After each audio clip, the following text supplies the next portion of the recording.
अभिजीत जी, कहानी बहुत ही एक नॉर्मल एक एवरेज स्टूडेंट की ही रही है, जो एक government civil service background family से आता है। आपकी जर्नी 25,000 रुपये से स्टार्ट हुई और आप अभी मिलियन डॉलर कंपनी बनाने में हाँ नहीं, लगे। ऑलरेडी वे $7 million क्रॉस हो अभी आपको ज़्यादा मेजर बिजनेस कहाँ से आता है? वेबसाइट के थ्रू। वेबसाइट के थ्रू ही आता है। आई थिंक दुनिया का सबसे डिफिकल्ट काम है कंपनी रन करना। बिल्कुल। मैं बहुत कॉन्फिडेंटली बात बोल सकता हूँ क्योंकि ये माइंडसेट हमारा बहुत पहले से था कि जुगाड़ पे वो काम हो सकते हैं जो शायद रिसोर्सेज के साथ भी ना हो पाए। होने को कुछ नहीं बट पाने को पूरा आसमान था वहाँ पे, राइट? तो हमने प्रेजेंटेशन दिया।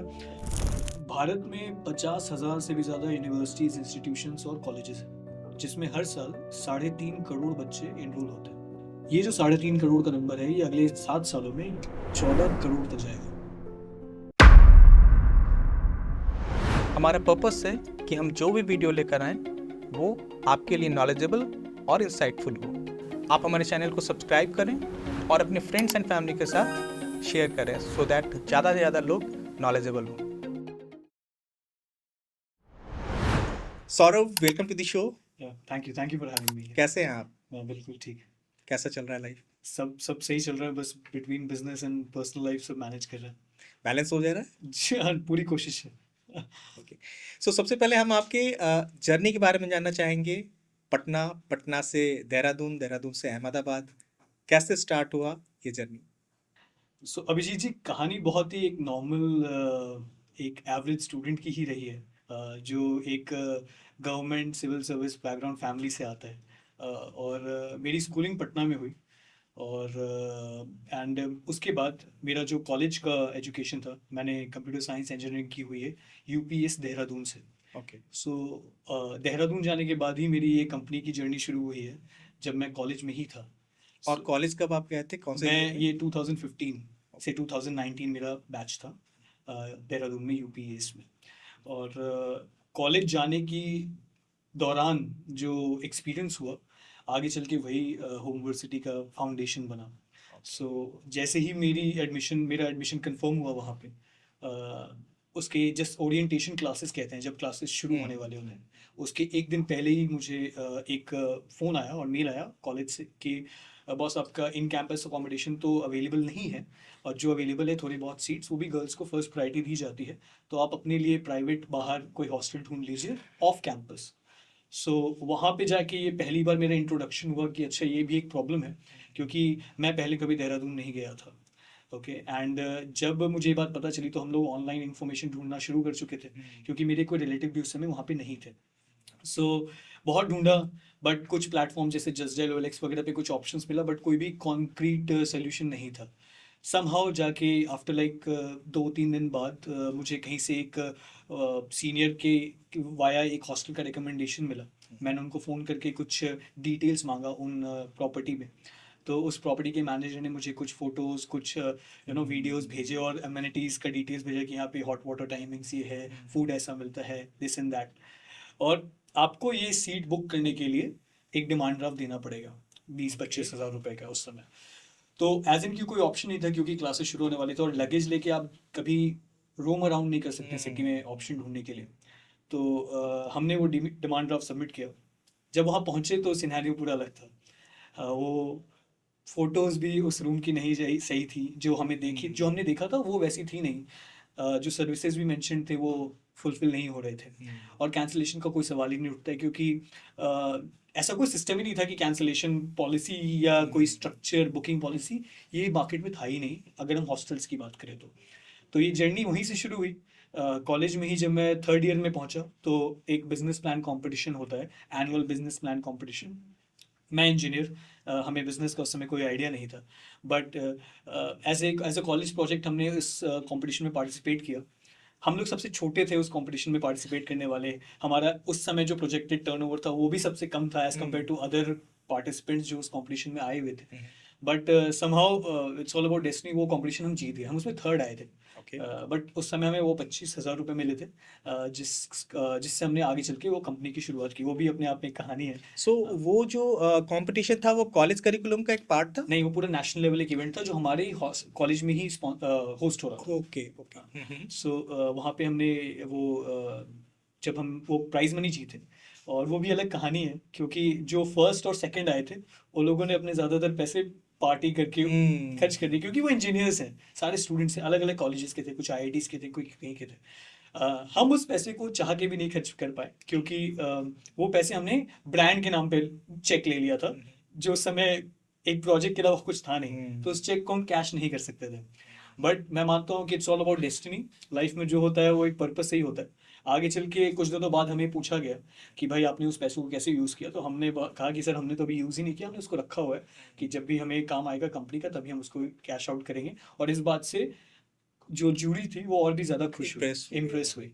और वहाँ से ही जाके एक के बाद एक, चाहे वो चीफ मिनिस्टर हरीश रावत से मुलाकात हो, चाहे वो किसी भी नेशनल लेवल इवेंट में जाना हो, चाहे वो EYI में इंगेजिंग यंग इंडिया में भी हमने जीता, बहुत सारी जगह हमने प्रेजेंट किया, इवेंट जीते। ये कॉलेज में रहते हुए आप कॉलेज ये में सब रहते सारा हुए ये चीज़ सब हो रहा था। ओके। मैं ये थर्ड ईयर में था कॉलेज के। सीएम कैसे आपको बुलाया, कैसे इनवाइट किया उन्होंने? सो वो अपने आप में एक कहानी है। मेरा एक डा का पेपर था, डिज़ाइन एनालिसिस ऑफ एल्गोरिथम, बहुत डिफिकल्ट कंप्यूटर साइंस का एक पेपर होता है, ओके। और उसकी तैयारी चल रही थी। और मुझे जस्ट उसके एक दिन पहले सुबह में फ़ोन आया कि आप, चीफ मिनिस्टर के ऑफिस से ही फ़ोन आया कि आपको चीफ मिनिस्टर ऑफिस आना है मुलाकात के लिए, छोटे से मुलाकात के लिए। और कोई कंटेक्स्ट नहीं दिया गया था।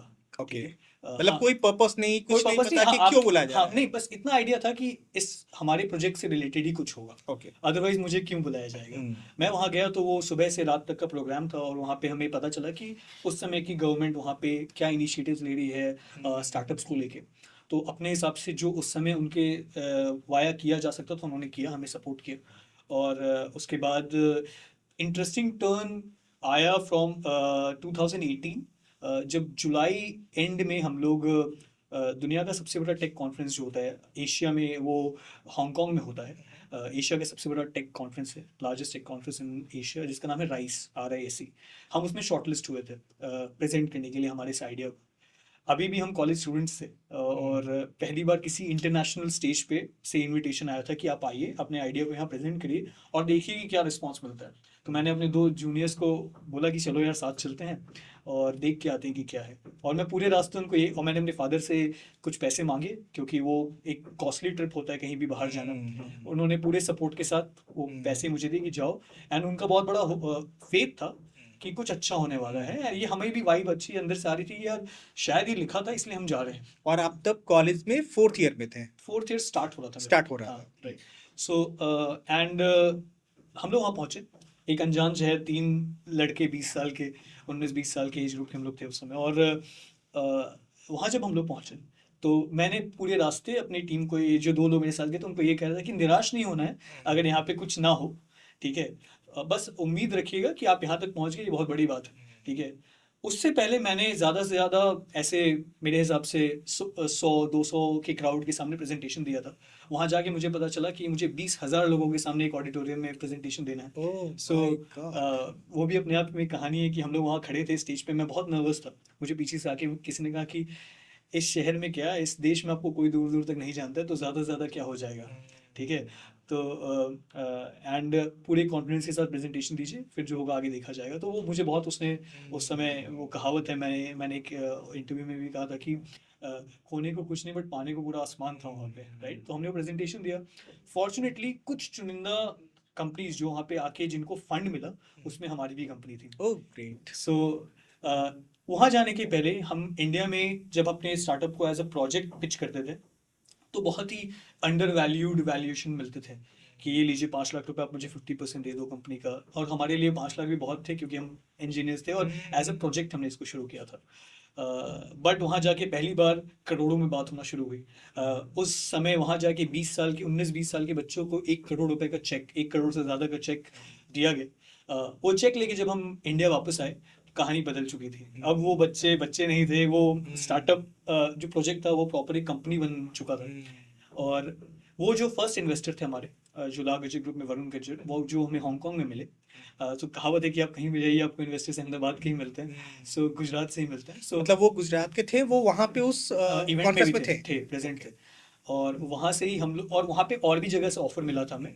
बट जो सबसे जेन्युइन, सबसे एक्सेप्टेबल ऑफर जो हमें मिला वो वहीं का था। और उसी के लिए हम लोग यहाँ पे अहमदाबाद आए। So part of the deal was you come to Ahmedabad, आप अहमदाबाद आइए and we will operate and we will start the operation of the company from Ahmedabad. क्योंकि वो आपके पहले इन्वेस्टर थे हांगकांग में, हाँ, वो गुजरात जो से थे। गुजरात से थे, और उन्होंने कहा था कि गुजरात में आप अपने आप को हाँ स्टैब्लिश हाँ, कीजिए। so उनका बहुत बड़ा नेटवर्क है वहाँ पे, like technically every other person knows him वहाँ पे, जो भी बिजनेस वर्ल्ड से रिलेटेड है, जो भी इंडस्ट्रीज से रिलेटेड है। तो हम वहाँ पे गए और उनका बहुत बड़ा सपोर्ट मिला। और मुझे उस दिन एक बात समझ में आई कि for startups money is not the only thing that is required. जब हमने कंपनी शुरू की, मैं अपनी कंपनी में सबसे छोटा था। जितने भी लोग हमने हायर किए थे सब हमसे एज में बड़े थे, सब हम लोगों से ज़्यादा एक्सपीरियंस थे। कोई किसी बड़ी मल्टीनेशनल कंपनी से आया था ऑपरेशन संभालने के लिए, कोई किसी बड़ी इंडस्ट्री से आया था अकाउंट संभालने के लिए। तो उन्होंने जो हमें उस समय लर्निंग्स दी, उन्होंने अपनी अकाउंट्स टीम हमें दिया, उन्होंने हमें एचआर का टीम दिया, ये सब over and above the funds that जो हमें ऑफिस स्पेस दिया, राइट। और वो जो मेंटोरिंग थी उनके और उनके फादर के वाया, वो बहुत लॉन्ग रन तक गई, क्योंकि वो एक वहाँ से हमारे अहमदाबाद की जर्नी शुरू हुई। और नहीं, तो आप जब 4th ईयर में थे, कॉलेज स्टार्ट हुआ, आप राइस में गए, राइस से लौटे, वहाँ फंडिंग आपको जी मिला, हाँ, ठीक है। उसके बाद फिर कॉलेज मैं वापस खत्म, कॉलेज आया। हाँ। और वहाँ से हम अहमदाबाद देहरादून वापस आए जब हांगकांग से। तो मेरा उस समय क्योंकि 7th सेमेस्टर के बाद आप जनरली जिस कंपनी में आपकी प्लेसमेंट हुई है आप उस कंपनी में जाके काम कर सकते हैं। 8th सेमेस्टर में बेसिकली आपको एग्जाम देना होता है। सो मेरा ग्रेजुएशन होने वाला था, मैं ग्रेजुएट होने वाला था जुलाई 2019 में। ओके। और उसी महीने हम लोग फुल टाइम अहमदाबाद शिफ्ट हो गए। मैंने ऑप्ट आउट किया था प्लेसमेंट से कॉलेज के। और कभी कितनी बार तो ऐसा हुआ है कि मैं अपनी खुद का प्लेसमेंट का इंटरव्यू दे के आया और हमने यूनिवर्सिटी के लिए इंटरव्यूज लिए हैं, सो Okay. सेम डे पे। सो ये सारी चीज़ें भी हुई। बट हम लोग फिर वहाँ तो से वो इंटरव्यू देहरादून में आप ले रहे थे? कॉलेज में, हाँ। ओके। ओके, और फिर हम लोग देहरादून से अहमदाबाद आए। अहमदाबाद आके हमने अपनी कंपनी शुरू की यहाँ पे, ऑपरेशन स्टार्ट किए 2019 जुलाई के आसपास से। और तो यहाँ से अहमदाबाद की जर्नी शुरू हुई, क्योंकि अब हम लोग फुल टाइम अहमदाबाद आ चुके थे पूरी टीम के साथ। तो ये पटना से देहरादून और देहरादून से अहमदाबाद की ये जर्नी थी। तो आप 2019 में आप अहमदाबाद शिफ्ट जी। होते हैं। क्या पहला चीज़ जो आप अहमदाबाद जाने के बाद करते हैं, आपको मेंटरशिप के लिए तो सपोर्ट मिल गया, आपको वहाँ पर प्रीमाइसेस मिल गया, आपको वहाँ पर मैन पावर मिल गया, गाइडेंस के लिए लोग मिल गए, बट सबसे पहली चीज़ आपने क्या किया अहमदाबाद जाकर? पहली चीज़ जो मैंने की कि मैंने वहाँ पे दो चीज़ें नोटिस की। एक कि अहमदाबाद में लोगों का बिहेवियर बाकी जगह से मुझे बहुत अलग लगा। They are very peace loving people. Welcoming था? वेलकमिंग था सर्टेन एक्सटेंट तक, क्योंकि मैं वाया समवन आया था, ठीक है। एंड काफ़ी पीस लविंग लोग हैं and very open minded towards. वहाँ पे ये स्टीरियोटाइप आपको दिखने को नहीं मिलेगा, क्योंकि उस शहर में इकलौता शहर है, मैं कहता हूँ अहमदाबाद में, जहाँ पे मैं बहुत दिनों तक हॉस्टल्स में रहता था, यूनिवर्सिटी के पीजीज में रहता था। उनको पता नहीं था कि मैं यूनिवर्सिटी का था अहमदाबाद में बहुत दिनों तक, ठीक है। तो मैं वहाँ पे सुबह उठ के मैं ये नोटिस करता था कि बच्चे क्या करते हैं। मैं हर जगह हॉस्टल्स में रहा हूँ और देहरादून से चेन्नई तक। बट इकलौता शहर है अहमदाबाद जहाँ पे मेस में ब्रेकफास्ट के समय स्टॉक मार्केट का न्यूज़ चलता है, ठीक है। ओके। बट वो बच्चे 100 रुपये इन्वेस्ट करेंगे, बट वो इन्वेस्ट करेंगे, वो डीएनए में है। ये बात सच है बिल्कुल कि बिजनेस वहाँ डीएनए में है। वहाँ छोटे छोटे बच्चे भी स्टॉक मार्केट के बारे में ज़्यादा जानते हैं, जहाँ यहाँ पे शायद बड़े बड़े लोग नहीं जानते हो, राइट। उनका इंटरेस्ट है वो। सो मैंने ये देखा कि मेंटालिटी बहुत अलग है, बहुत प्रोडक्टिव, बहुत ही पॉजिटिव है टुवर्ड्स बिजनेस। और हेल्पिंग नेचर तो है। मतलब हमने वहाँ जाके मैंने मैंने पहले तो गुजराती सीखने की कोशिश की, और मुझे सब आज मैं गुजराती बहुत अच्छे से समझ लेता हूँ, शायद बोल ना पाऊँ उतने अच्छे से। सो ये बेसिक चीज़ें थी। और मैं कोशिश करता था कि जो भी वरुण सर के नेटवर्क के इन्फ्लुएंशियल लोग हैं उनसे एक दो बार मुलाकात हो और पता चले कि लाइक अकॉर्डिंग टू देम ऐसे ये 15,000 20,000 करोड़ की कंपनीज बनाई कैसे जाती हैं, क्योंकि वो उस लेवल का वेल्थ है ना जो शायद हम लोग इमेजिन या कैलकुलेट भी नहीं कर सकते, राइट। सो वो बहुत मेरा अप्रोच रहता था कि मैं लोगों से मिलूँ। तो मैं बहुत सारे पब्लिक गैदरिंग्स में आता था, मुझे उतना सोशलाइजिंग पसंद नहीं था, बट एज अ फाउंडर आपको ये बात करनी पड़ती है कि you should know the right people, ताकि राइट टाइम पे आपको राइट रिसोर्सेज एक्सेस हो पाए या एक्सेसिबल हो पाए। सो यही एजेंडा था स्टार्टिंग में पहले साल। और खुद को थोड़ा उस इंजीनियरिंग माइंडसेट से निकाल के एक फाउंडर, एक बिजनेस मैन के माइंडसेट में डालना वाज द फर्स्ट इनिशियल वो, क्योंकि आपके एम्प्लॉयज़ आपको एज अ बॉस ही देखने वाले हैं या एज ए टीम लीडर देखने वाले हैं, और शायद वो आपसे काफ़ी ज़्यादा एक्सपीरियंस्ड भी हैं। तो वो रिस्पेक्ट भी बना के रखना उनके साथ, ताकि उनके एक्सपीरियंस की भी आप रिस्पेक्ट करें और आप अपने विजन को भी उन तक मिटिगेट कर पाए। वो बहुत ही बड़ा एक पहला क्या कहते हैं ना हर्डल था क्रॉस करने का, क्योंकि IITians थे, टॉपर्स थे फ्रॉम IITs, M.Tech, B.Tech, ये लोग जो हमारे साथ आए थे काम करने के लिए। एंड बहुत सिंपल सा एजेंडा था कि अपने ईगो को साइड में रखें और एडमिट करिए कि मुझे कुछ चीज़ें नहीं पता है, उनसे भी सीखिए, वो आपसे सीखें। एजेंडा बस कि सब लोग एक पेज पे आए, एक विजन के साथ आगे बढ़े। और इसमें बहुत एफर्ट लगता है, ये बोलना आसान है बट ये बहुत मुश्किल है, क्योंकि कहीं ना कहीं बैक ऑफ द माइंड ये रहता ही है कि आप अभी बहुत छोटे हैं। आप 19-20 साल के हैं, आप यहाँ पे 30-34 के लोगों को आप गाइडलाइंस दे रहे हैं, तो आपके अंदर वो मैच्योरिटी लाना, मैंने थोड़ा थोड़ा मैच्योरली ड्रेस करना शुरू करा, या बेसिक चीज़ें सीखी कि हाँ ओके, कुछ चीज़ें अनफॉर्चुनेटली या फॉर्चुनेटली अपने अंदर चेंज लाना पड़ता है, लॉ ऑफ द लैंड कहते हैं उसको। तो वही बेसिक चीज़ें थी जो हमने फर्स्ट किया अहमदाबाद में जाने के बाद। सो सबसे पहला जब आपने स्टार्ट किया वहाँ पर अपनी प्रॉपर्टी, सबसे पहला डील कैसे मिला आपको? सो हमने प्रॉपर्टी जो हमने फर्स्ट हॉस्टल से ऑनबोर्ड करना शुरू किया था वो तो देहरादून में था, जब हम लोग कॉलेज में थे। ठीक है, ओके, आपने वहाँ हॉस्टल से हम ऑनबोर्ड करना शुरू कर दिया। शुरू कर दिए हाँ, थे। राइट। तो पहला डील इट मीन्स आपने देहरादून में ही किया लिया था। था। सो मुझे याद है कि हमारा वो समर ब्रेक चल रहा होता है, तो हम लोग घर नहीं गए थे, कुछ दोस्त और मैं, हम लोग घर नहीं गए थे। और हम लोग ऐसे 8 किलोमीटर्स तक वो स्ट्रेच है जंगल की जहाँ पे वो कॉलेज है, देहरादून के पहाड़ पे बिधोली कैंपस कहते हैं उसको, बहुत एकदम टॉप ऑफ द माउंटेन पे वो है। और उसके बाद 14 किलोमीटर तक सिर्फ जंगल है, फिर शहर आता है। तो हम लोग उधर वेकेशन में कोई कम्यूट नहीं मिलता है, तो आपको पैदल ही आना जाना है। तो मैं अपने दोस्तों को लेके जाता कि चलो यार, चलोगे साथ में तो शाम को छोले भटूरे खिला दूंगा, ऐसे मतलब उनको खुश करने के लिए। तो हम लोग जाते थे डोर टू डोर, और बहुत ground work, door to door जाके लोगों को समझाना। दिस इज 2019, जब स्टार्टअप कल्चर उतना लाइमलाइट में नहीं था बट उतना लोकल लेवल पे लाइमलाइट में नहीं था। लोगों को समझाना कि इस इंडस्ट्री में भी टेक आ रहा है, इस इंडस्ट्री में भी ऑर्गेनाइजेशन आ रहा है, इस इंडस्ट्री में भी स्टैंडर्डाइजेशन आ रहा है, और डोर टू डोर जाके हम ये करते थे। तो वो आप हॉस्टल्स को जाके पिच करते थे कि हाँ बिल्कुल, as a aggregator? Yes. Okay. हम लोग आके बोलते थे कि देखिए आप हमारे साथ जुड़िए, तो उसके 2-3 अलग अलग फ़ायदे हैं। पहला फ़ायदा ये है कि हमारा जो रीच है, वो रीच आपकी भी हो सकती है, क्योंकि रैंकिंग्स में हमारी प्लेटफॉर्म बहुत अच्छा रैंक करती है। गूगल रैंकिंग हमारी बहुत अच्छी है। टेक्निकली मैं मानता हूँ ऐसे 600 कीवर्ड्स हैं हॉस्टल्स एंड पीजी से रिलेटेड। जिन सिटीज़ में हम प्रोमिनेंटली प्रेजेंट है उसमें हम टॉप 3 में आएंगे ही आएंगे, किसी भी कीवर्ड पे। ओके, आप कुछ भी सर्च कर लीजिए हॉस्टल से रिलेटेड, वहाँ पे यूनिवर्सिटी का लिंक दिख जाएगा आपको। कोटा, अहमदाबाद, जो जो हमारी प्रोमिनेंट सिटीज़ हैं, स्पेशली कोटा जो बहुत ओवर कम्पीटिंग मार्केट है, वहाँ पे हम ऑर्गेनिकली नंबर 2 पे या नंबर 1 पे होंगे। आप किसी हॉस्टल को स्पेसिफिकली उसके नाम से भी सर्च कर लीजिए, अगर खुद की भी वेबसाइट होगी उनकी, बट अगर वो यूनिवर्सिटी पे लिस्टेड है तो यूनिवर्सिटी की लिंक ऊपर आएगी। सो इतना वेल डिजाइंड क्रॉल्ड प्लेटफॉर्म था, जिस पे हमने, वो भी कैसे किया उसके पीछे भी बहुत बड़ा हाँ बिल्कुल, हम स्टोरी जानना चाहेंगे उसको। है। राइट। तो एक्चुअली एसईओ हर स्केल का होता है। आप 10,000 में भी कर सकते हैं, उसका कोई 10 लाख भी चार्ज कर सकता है। डिपेंड्स ऑन कौन सा ब्रांड है, क्या कर रहे हैं, कितनी जल्दी रिजल्ट आ रहा है और किस लेवल का रिजल्ट आ रहा है। तो दुनिया की एक सबसे बड़ी कंपनी सैन फ्रांसिस्को बेस्ड है, जिसने हम रीच आउट किया, जो बड़ी बड़ी कंपनीज के लिए वगैरह के लिए वो एसईओ करते हैं।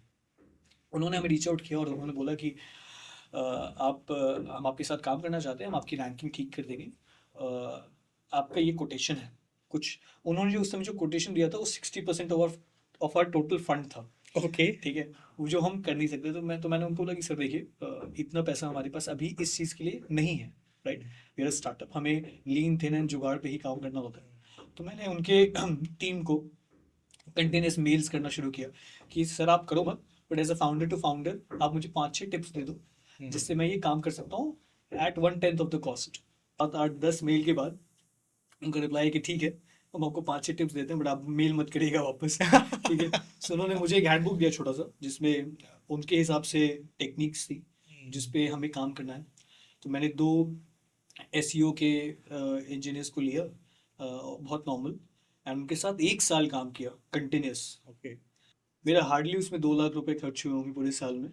ओके। बट हमने पैन इंडिया ऑलमोस्ट उस 600 में से 390 वर्ड्स पे अच्छी रैंकिंग लेके आ गए हम लोग, टॉप 3। अच्छी मतलब टॉप 3। ओके। और ये माइंडसेट हमारा बहुत पहले से था कि जुगाड़ पे वो काम हो सकते हैं जो शायद रिसोर्सेज के साथ भी ना हो पाए। एक बहुत मेरे क्लोज में उनको मेंटोर मानता हूँ, अमित मिश्रा। वो अभी काफ़ी पॉपुलर इंसान है स्टार्टअप वर्ल्ड में। वो जब मुझे कॉलेज में मिले थे, जब ये कंपटीशन में जीता था, तो उन्होंने मुझे उस समय कहा था कि सौरभ, ये अपने अंदर का जो जुगाड़ स्ट्रैटेजी है ना, उसको कभी जाने मत देना, ये बहुत यूनिक है और बहुत काम आता है आगे जाके। क्योंकि मैं ये मानता हूँ ना कि ओवर फंडिंग भी कभी कभी सही बात नहीं है। नहीं है, बिल्कुल। राइट। सो जो काम अभाव में हो सकता है, वो काम शायद ओवर फंड्स में नहीं हो नहीं पाता। हो सकता। और ये ना, आज ये जो एसईओ का जुगाड़ था, ये जुगाड़ वाला डीएनए बहुत दिनों तक कंपनी में चला, अभी भी चलता है। ऐसे भी हम लोग बिहारी हैं, बिहारियों में जुगाड़ डीएनए में बिल्कुल रहता है। बिल्कुल। सो जो काम में पैसे नहीं लगने चाहिए उसमें नहीं लगाने हैं। हम्म। ठीक है। और तो आपको मैं एक कहानी सुनाता हूँ कि कोटा में जब हमने मार्केट लॉन्च किया, तो आपने सुना होगा कि जैसे ओला जब नया नया सिटीज़ में लॉन्च हुआ था, तो उसके कैब्स को और कैब ड्राइवर्स को ना बहुत परेशान किया जाता था लोकल कैब्स के वाया। एयरपोर्ट पे एंट्री नहीं मिलती थी या कैब्स तोड़ दिए जाते थे। वो इसलिए क्योंकि वो डिसरप्शन आ रहा था उस समय, राइट, जो लोगों को दिख रहा था। बट बाद में उसको लोग एक्सेप्ट कर लेते हैं। जब हम लोग कोटा लॉन्च किए, तो पहली बार कोई टेक कंपनी उस मार्केट में उतरी जो ऑलरेडी ब्रोकर्स और माफियाज हैंडल करते हैं। कोटा का कोटा का फ्यूल है हॉस्टल्स। ठीक है। अब as a group of students या यंग टीम मेंबर्स जो कि इस मार्केट में उतर रहे हैं, उनको बहुत आइडिया नहीं था कि what you are getting into. But तो हमने सोचा कि यार कुछ क्योंकि हम जब भी वहाँ पे कुछ करते थे, तो टीम मेंबर्स को गन पॉइंट पे उठा के ले जाते थे, नाइफ लेके धमकी देने आ जाते थे ऑफिस में कि इसे बंद करो, ब्रोकर्स का बिजनेस खराब करोगे तुम लोग, ये वो जो भी है। तो हम लोग बहुत स्ट्रगल करते थे इस चीज़ को लेके। उस समय हम लोग उतने मतलब कनेक्शंस भी हमारे उतने नहीं थे। तो हमने सोचा कि यार इसका कुछ ना तोड़ निकालना पड़ेगा, क्योंकि ये हमेशा होगा। या तो आप बहुत बड़े हो जाइए या तो कोई जुगाड़ निकालिए। तो हमने जुगाड़ निकाला कि यार ठीक है, काम करते हैं, कोटा पहुंच के मार्केटिंग, कोटा में ही मार्केटिंग नहीं कर सकते हैं तो कोटा पहुंचने के पहले तो बच्चों तक मार्केटिंग की जा सकती है। फिर मैंने एक चीज़ और हमने नोटिस की कि कोटा में ज़्यादातर बच्चे यूपी, बिहार से ज़्यादातर बच्चे कोटा जाते हैं। तो एक ट्रेन चलती है कोटा पटना, बहुत पॉपुलर ट्रेन है। बहुत और popular। सीजन के टाइम पे ना सिर्फ उसमें स्टूडेंट्स ही होते हैं, खचाखच भरे हुए स्टूडेंट्स होते हैं। तो हम लोग गए पटना स्टेशन में, आरएम से बात की हमने कि कोई वहाँ पे कोई अथॉरिटी में थे कि सर हमें ट्रेन में मार्केटिंग करनी है, आप बताइए क्या कर सकते हैं। तो उन्होंने कहा कि उन्होंने भी क्रिएटिव आइडियाज दिए कि यार पहली बार कोई ऐसा पूछ रहा है, तो तुम लोग ट्रेन में वाईफाई लगा दो, उसका लैंडिंग पेज तुम्हारे वेबसाइट का लैंडिंग पेज रहेगा। अरे वाह, ग्रेट आइडिया। हाँ, ग्रेट आइडिया बट कॉस्टली। हाँ, ठीक ओके, है। हाँ, वेरी ग्रेट costly है। आइडिया। तो उन्होंने that's nice idea sir but it's very costly. ये पटना के आरएम हाँ, ये आइडिया पटना दी? में कोई थे, आरएम नहीं थे वो, अच्छा। कोई लोकल लेवल पे थे। कि ये पिच करो तो शायद ये डील हो जाए। तो हम लोग गए और बट ये थोड़े ज़्यादा रिसोर्सेज लग रहे थे उस चीज़ों में, और फिर हमने सोचा कि यार कुछ और सोचते हैं। तो हमने अपने 10 दोस्तों को बुलाया, सबको अपनी कंपनी की जर्सी पहनाई, 10 टिकट खरीदे और ट्रेन में चले गए। ओके, दैट वाज जुगाड़। यस, जुगाड़। पटना स्टेशन पे हम लोग चढ़े, कोटा स्टेशन तक उतरते तो 100 से ज़्यादा बुकिंग्स हो चुकी थी। ओके। क्योंकि एज ए स्टूडेंट हम जाते थे हर कंपार्टमेंट टू कंपार्टमेंट, और अपने अंदर का इंजीनियर ईगो साइड रख के एक सेल्समैन वाला एटीट्यूड लेके, बट एज अ सेल्समैन वाला एटीट्यूड लेके नहीं, एज अ स्टूडेंट, कि आप जब वहाँ उतरेंगे तो ये तकलीफ होगी। हमने जुगाड़ पे एक बस अरेंज कर रखी थी, बच्चे उतरेंगे, बस में चढ़ेंगे, सीधे हॉस्टल जाके रुकेंगे। ठीक है। हमने जुगाड़ में वहाँ की सब और ये सारा प्लानिंग पहले से था या ये जब बुकिंग आनी स्टार्ट हो गई तब सब आपने पहले से प्लान था, किया? सब सब पहले से था। हाँ। और ये था एक्सपेक्टेशन की कुछ तो बुकिंग समय मिल 10 तो जाएगी। होंगी। हाँ। हाँ, ठीक है। सो बट वो 10x हुआ जो हम सोच रहे थे उससे। तो जब हमने ये कर दिया, तो उसके बाद थोड़ा कॉन्फिडेंस आया हमारे अंदर। फिर मैं मानता हूँ ना कि आज तक जो होता है, मैं बहुत बड़ा फर्म बिलीवर हूँ कि एवरीथिंग इज रिटन, किस्मत सबकी लिखी हुई है, हमें बस अपना काम करना है। मैं आपको बताता हूँ कि मैं एक सीसीडी में कोटा में एक सीसीडी में बैठ के इंटरव्यूज ले रहा था बिजनेस डेवलपमेंट टीम मेंबर्स के लिए। तो पीछे से किसी ने हमारी कॉन्वर्जेशन सुन ली, और उसके बीच जब हमारी इंटरव्यू खत्म हो तो हमारे पास आके उन्होंने बोला कि आप जो करना चाह रहे हैं ये बहुत पुरानी प्रॉब्लम है कोटा की, इसको सॉल्व करने के लिए सिर्फ पैसा नहीं चाहिए, नीयत और फुल सपोर्ट चाहिए होगा। ठीक है। मैंने बोला सर नीयत तो बहुत है, सपोर्ट थोड़ा कम है हमारे पास। तो बोले कि वो हम देख लेंगे। मुझे पता चला वो कोटा के सबसे बड़े इंस्टीट्यूशन के जो फाउंडर थे उनके बेटे थे। Oh my God. तो उन्होंने हमारा वो पिच सुना कि हमारे लिए money was not the priority, solving this problem was and still is. So उन्होंने हमें जाके उन्होंने घर बुलाया, साथ में लंच किया हमने, मैंने उनको बताया, फिर उन्होंने क्या किया, अपने इंस्टीट्यूशन का एक वॉल हमें दे दिया, यहाँ पे होर्डिंग लगाओ, कोई चार्ज नहीं लेंगे। उसमें हमने लिखा समझदार बनो सर्च करो, 80 फीट का एक हमने होर्डिंग लगाया, राइट।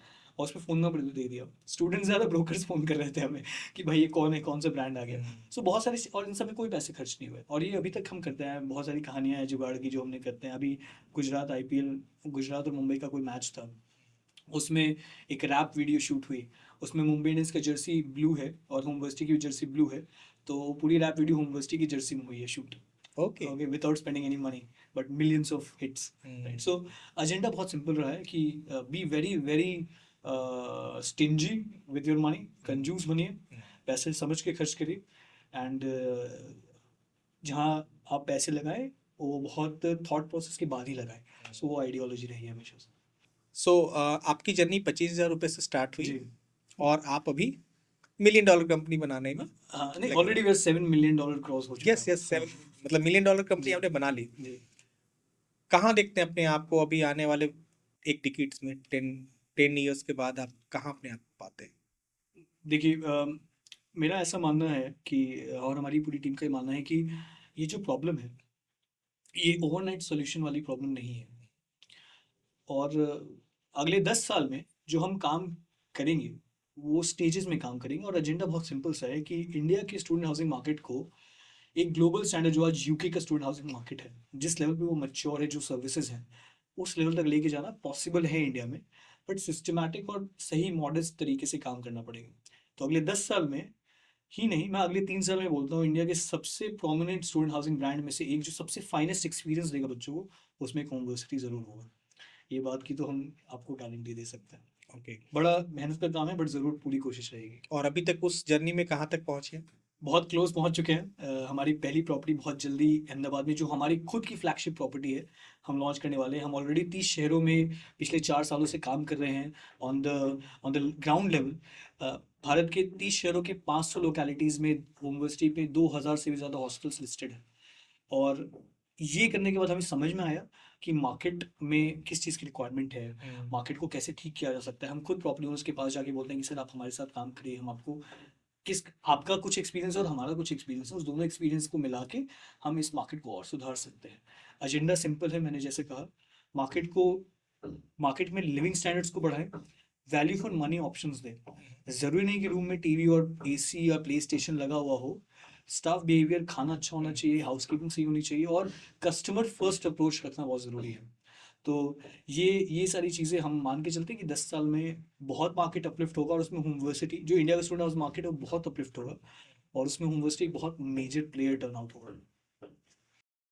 आप अपनी कंपनी के ऐप का डिज़ाइन आपने खुद किया है या आपने टीम हायर की थी, या वो अहमदाबाद वाली टीम थी उसने हायर किया था? इसका UI कौन डिसाइड करता है कि ये ऐसा होना चाहिए, या लोगो किसने बनाया था? आप पूरी ब्रांड के बारे में बताइए कि कैसे ये स्टार्टिंग की प्लेटफॉर्म तो मैं कंप्यूटर साइंस इंजीनियर, तो मैंने खुद डिज़ाइन किया था, मैंने इसीलिए सवाल पूछा था ये। डेवलप किया था। बट धीरे धीरे समझ में आया कि एक नॉर्मली बिल्ड प्लेटफॉर्म में और एक स्केलेबल प्लेटफॉर्म में बहुत फ़र्क होता है। और उसके बाद जो ये पूरा इंटीरियर, मतलब पूरा ये जो हमारा UX है, UI UX है, वो हमारी इंटरनल टीम ने ही डिज़ाइन किया है। लोगो हमने एक थर्ड पार्टी कंपनी के साथ मिलके बनाया है, और मेजर ये सारा काम अहमदाबाद में ही हुआ। तो हमारी अहमदाबाद की इन हाउस टीम ने ही, ये अभी जो हमारा डेवलपमेंट वो पूरा इन हाउस है, पूरा प्रोडक्ट डेवलपमेंट इन हाउस है, पूरा मार्केटिंग SEO सब कुछ इन हाउस है। तो एंड बहुत ही इफेक्टिव है। सो वो सब कुछ हमारे अहमदाबाद के ऑफिस से ही होता है। उसमें मैं बहुत ज़्यादा डीपली इन्वॉल्व रहता हूँ, क्योंकि मैं इस बैकग्राउंड से आता हूँ, तो मुझे उसमें बहुत इंटरेस्ट भी है। बट मैं टाइम एलोकेट करके ही रखता हूँ कि यार ज़्यादा टाइम उस पर ना डाल दूँ, क्योंकि और भी बहुत सारे काम हैं। सो बट हाँ, हर वीकली मेरा कम से कम 8-9 आवर्स तो उसमें जाता ही है एक वीक में, टेक टीम के साथ। तो आप जब देहरादून में आपने जब बिजनेस स्टार्ट किया था, तो उस वक्त विदाउट ऐप था वो, या तब तक ऐप आपने प्रोटोटाइप बना लिया था? सिर्फ वेबसाइट था, वेबसाइट के थ्रू? वेबसाइट के थ्रू था। ओके। सो अभी आपको ज़्यादा मेजर बिजनेस कहाँ से आता है? वेबसाइट के थ्रू वेबसाइट के थ्रू ही आता है। ऐप रिसेंटली निकला है, तो बहुत दिन तो वो बीटा स्टेज में ही था, उसमें भी बहुत सारे रेनोवेशन, मतलब बहुत सारे डेवलपमेंट का काम चल ही रहा है। तो हमारा मेजर फोकस वेबसाइट पे ही रहा है अभी तक, बट अब हम उसको धीरे धीरे ऐप पे मूव कर रहे हैं। ओके, कौन कौन से मेजर सिटीज में आप अभी ऑपरेट कर रहे हैं? मेजर हम कोटा में ऑपरेट करते हैं, अहमदाबाद में ऑपरेट करते हैं, बैंगलोर में ऑपरेट करते हैं, दिल्ली में ऑपरेट करते हैं, फिर आपका लखनऊ से लेके टीयर 1 टीयर 2 टीयर 3 मिला के टोटल 30 सिटीज़ है जहाँ हम ऑपरेट करते हैं। पटना में ऑपरेट कर रहे हैं? पटना में हम अभी ऑपरेट नहीं करते हैं, बट क्योंकि अब मैं ये चेंज देख रहा हूँ पिछले 1 साल से, पिछले 8 महीनों से मैं ये बोलूँ कि पहले बिहार से काफ़ी स्टूडेंट्स कोटा मूव करते थे, बट अब कोटा की जो भी इंस्टीट्यूशंस थे वो पटना में भी खुल चुके हैं। तो अब for a student from a rural part of Bihar it is very easy and convenient to come to Patna rather than going to Kolkata, sorry Kota. So उसके लिए पटना आना बहुत आसान हो गया है कोटा जाने से। और पटना में फ़ायदे भी अपने अलग हैं, एक की लिविंग कॉस्ट कम है, फैमिली से पास है, और वो इंस्टीट्यूशन जो वहाँ है उसका ही सेम ना जहाँ पे है, राइट। तो अब मुझे लगता है कि हाई टाइम कि हम पटना में भी टैप इन करें, क्योंकि वो जो क्राउड पहले माइग्रेट करके कोटा जिसको हम सर्व करते थे, अब वो क्राउड यहीं पे है सर्व करने के लिए। तो eventually down the line Patna भी हम लॉन्च करेंगे। इनफैक्ट इसका एक बहुत बड़ा रीज़न पैंडेमिक भी कहेंगे, क्योंकि पैंडेमिक में जब बच्चों को बहुत परेशानी हुई तो पेरेंट्स को ये समझ में आया कि हमारे बच्चे रहेंगे तभी तो ज़िंदगी रहेगी, बिल्कुल। और इस वजह से वो थोड़ा सा कोटा या बाकी और दूसरे शहरों में भेजने से थोड़ा संकोच करते हैं, और वो चाहते हैं कि मेरा बेटा पास में ही रहे, पटना में ही रहे, जी। बेटा बेटी जो भी, और पास वाले शहर में रहने से रीचेबल होगा, और वो किसी भी तरह का इस तरह की परेशानी अगर आती है तो उसमें उनको अप्रोच करना, उनके पास पहुंचना बहुत ईजी बेटर हो हो जाएगा। एग्जैक्टली, बिल्कुल सही। और ये कोविड के बाद हमने शिफ्ट देखा भी, और टेक्निकली अच्छी बात भी है कि पूरा क्राउड एक ही जियोग्राफिकल पॉइंट पे फोकस नहीं है। इससे क्या होता है कि बाकी शहरों को भी अपलिफ्टमेंट का मौका मिलता है। आप देखते जाइए अगले कुछ सालों में यहाँ पे स्टूडेंट हाउसिंग मार्केट कैसे इवॉल्व होगा। अभी आप एक भी मेजर ब्रांड नहीं देखते हैं यहाँ पे, सब लोकली रन प्रॉपर्टीज हैं, right. With in a few years you will see a infusion of brands also in this city, जो होगा ही होगा, क्योंकि पेइंग कैपेसिटी भी अच्छी खासी है, राइट। सो रिक्वायरमेंट है, अब कौन वो सोल्यूशन लेके आता है यहाँ पे पहले वो है। How big is the problem of this hostel thing? सो भारत में 50,000 से भी ज़्यादा यूनिवर्सिटीज़, इंस्टीट्यूशंस और कॉलेजेस हैं, जिसमें हर साल 3.5 करोड़ बच्चे एनरोल होते हैं। हायर सेकेंडरी एजुकेशन की बात करें, ये जो 3.5 करोड़ का नंबर है ये अगले 7 सालों में 14 करोड़ तक जाएगा, ठीक है। क्योंकि इंडिया उस एज डेमोग्राफिक में जहाँ पे ज़्यादातर लोग अंडर 26 हैं, राइट, अंडर 30 हैं। सो वो कॉलेज गोइंग एज ग्रुप जो है वो बहुत ज़्यादा इन्फ्लेशन आएगा उसमें, राइट। ये मार्केट रिसेंटली 58,000 करोड़ पे वैल्यू किया जाता है अगर इस इंडस्ट्री का डिमांड सप्लाई मिसमैच को फिक्स कर दिया जाए, जो कि इंडिया के रियल एस्टेट का एक बहुत बड़ा चंक बन जाता है। इसमें यील्ड भी बहुत ज़्यादा है। कमर्शियल रेसिडेंशियल रियल एस्टेट में 2%, कमर्शियल में 7-8%, इसमें 14 से लेके 20%। तो जितने बड़े रियल एस्टेट फर्म्स हैं वो भी धीरे धीरे स्टूडेंट हाउसिंग की तरफ फोकस कर रहे हैं। सो ये मार्केट बहुत बड़ा है। जैसे मैंने बताया कि हर साल ये 3.5 करोड़ बच्चे जो हैं, इसमें से 10 से 12% बच्चों को ही कैंपस एकोमोडेशन मिल पाता है, बाकी सारे प्राइवेटली मैनेज हॉस्टल्स, पीजीज और फ्लैट में रहते हैं, जिनको इंडिया का स्टूडेंट हाउसिंग इंडस्ट्री कहते हैं। अभी प्रॉब्लम ये है कि इसमें बहुत severe level of miss management and miss representation of information है।